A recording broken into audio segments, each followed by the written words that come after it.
Like on the muscarinic side, like on the end organs and the parasympathetic side, on the sympathetic side, we have a similar kind of process happening.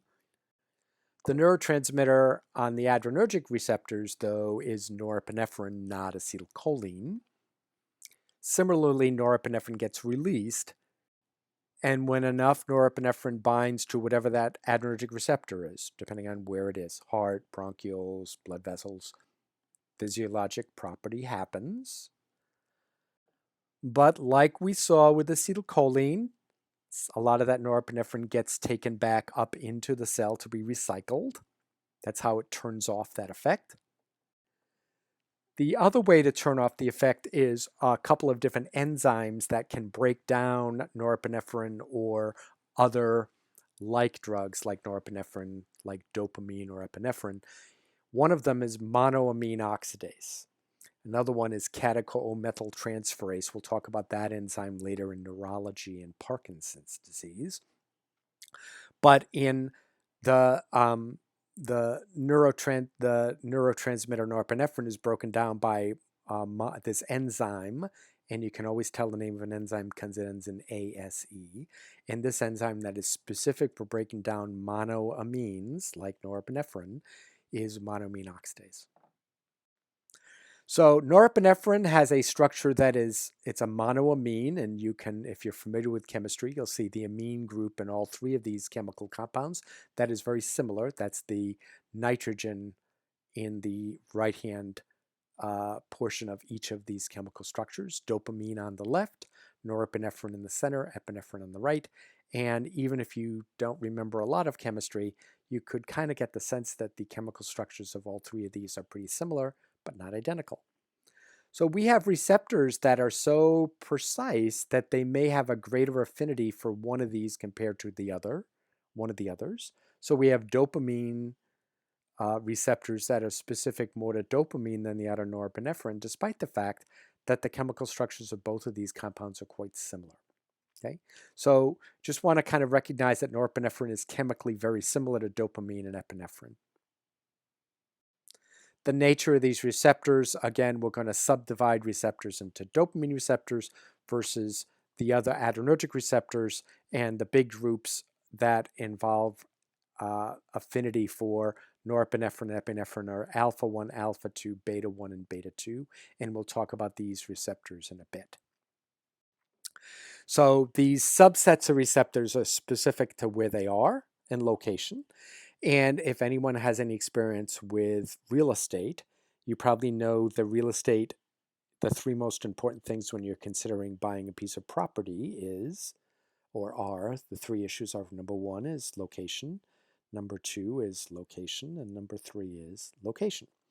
So that's true also for these receptors. Where they're located will make a difference whether you have an agonist or an antagonist, or what physiologically is going to happen. And the chemical structure of all of these adrenergic receptors all will typically have some affinity for norepinephrine and epinephrine, but their subset receptors are chemically just a little bit different, so that there might be another drug that binds to a greater or lesser affinity to one of these subsets, alpha 1, for example, alpha 2, beta 1, or beta 2, that won't bind to the others as well.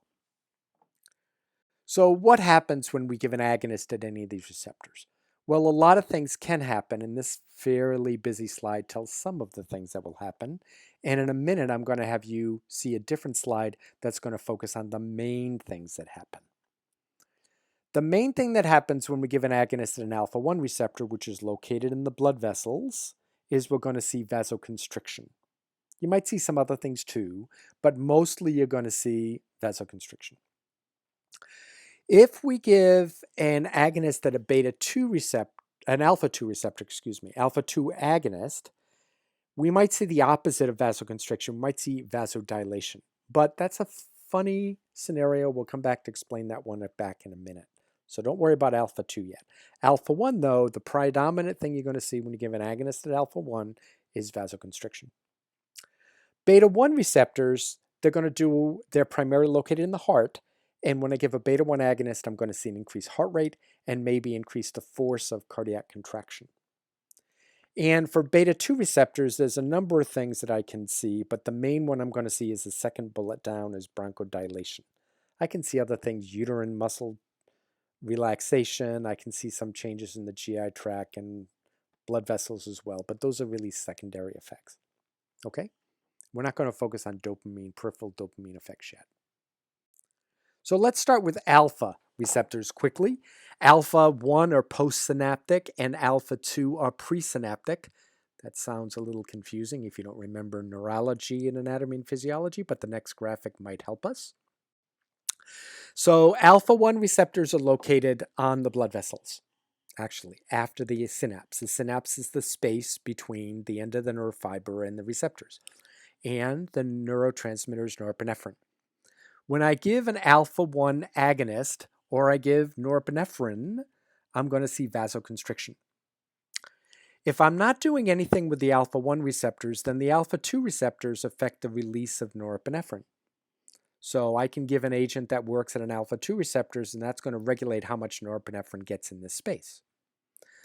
But if I'm already flooding the alpha 1 receptors with either norepinephrine to cause vasoconstriction, and I can give a patient, we do this all the time in the ICU, we give a norepinephrine as an intravenous infusion to cause vasoconstriction in a patient who has septic shock.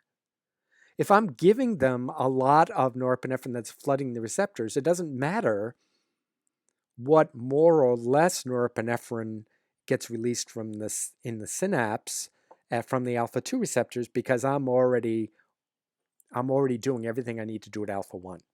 Okay, so the alpha 1 receptor is really the receptor that predominantly has the predominant effect, and alpha 2 only is going to have any regulatory effect on norepinephrine when you're not doing something in an alpha 1 receptor already.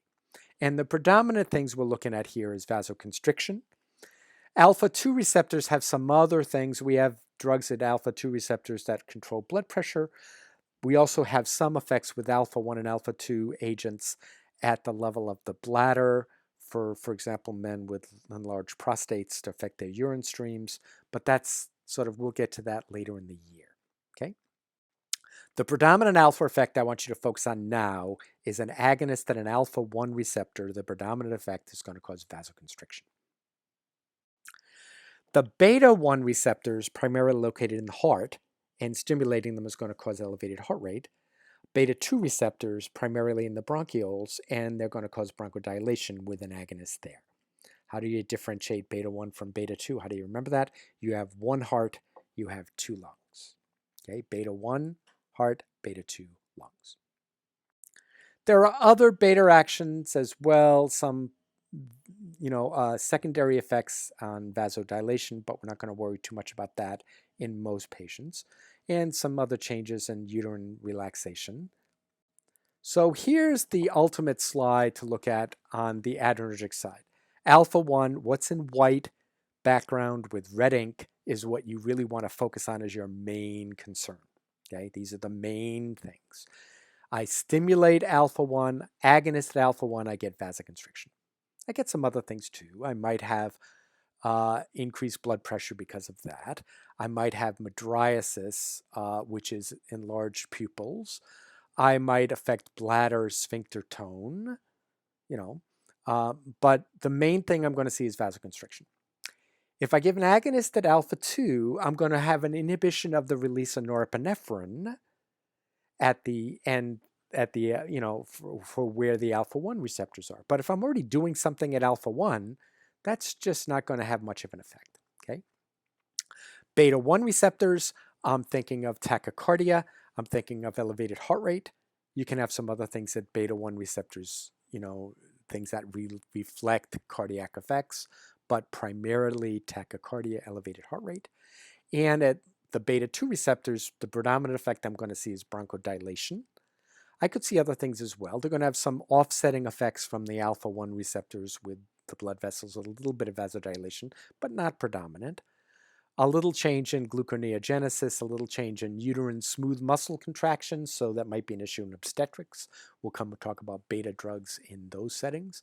But those are what's in red ink here are the really take-home predominant things you need to focus on. So if you know that agonists at each of these receptors do this, then if I tell you we're giving a beta 1 blocking drug, a beta 1 blocker, a beta 1 antagonist, you should expect that that's going to slow heart rate. Okay? Do you understand why? If you understand what happens as an agonist, then you can pretty much assume what's going to happen as an antagonist. And then if you know which drugs work at which receptors, bingo, you have the whole world open to you. Okay? The last slide